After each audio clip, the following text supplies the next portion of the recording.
Budget mingħajr żieda fit-taxxi fejn l-aktar li se jibbenefikaw ikunu l-familji u b'defiċit tal-gvern li se jkun qed jonqos minn 3.3% din is-sena għal 2.8% is-sena d-dieħla.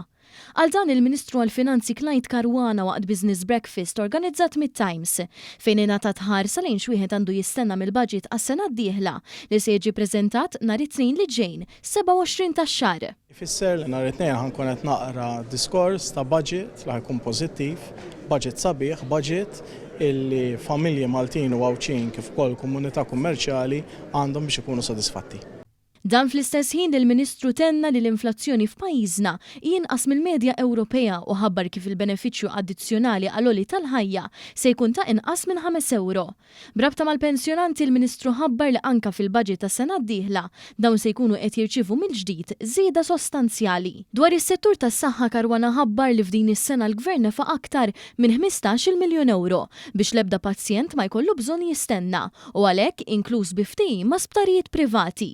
U tenna li fil-każ ta' diversi operazzjonijiet sal-aħħar ta' din is-sena u anke s-sena d-dieħla mhux se jkun hemm l-ebda lista ta' stennija. Il-Ministru tenna li l-ispiża l-5 snin li ġejjin fil-mediċini biss f'dan is-settur se tkun qed titla' bejn 60 u 80 miljun euro fis-sena. Dwar it-turiżmu rimarka li importanti li tkompli tiżdied il-kwalità fost dawk li jażlu li jżuruna għal btajjel tagħhom. Ġi sostnut ukoll kif Malta kienet dejjem fuq quddiem brabta ma' teknoloġija diġitali u anke l-intelligenza artifiċjali u għaldaqstant il-budget tas-sena d-dieħla se jkun qed jinċentiva aktar lis-settur privat biex juża din it-teknoloġija.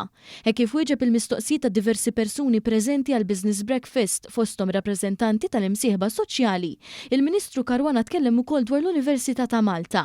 Hawnhekk qal li matul l-aħħar 10 snin il-Gvern investa 30% aktar f'kull student universitarju. Bil-budget għal din l-ogħla istituzzjoni edukattiva se jkun ta' 110 miljun euro.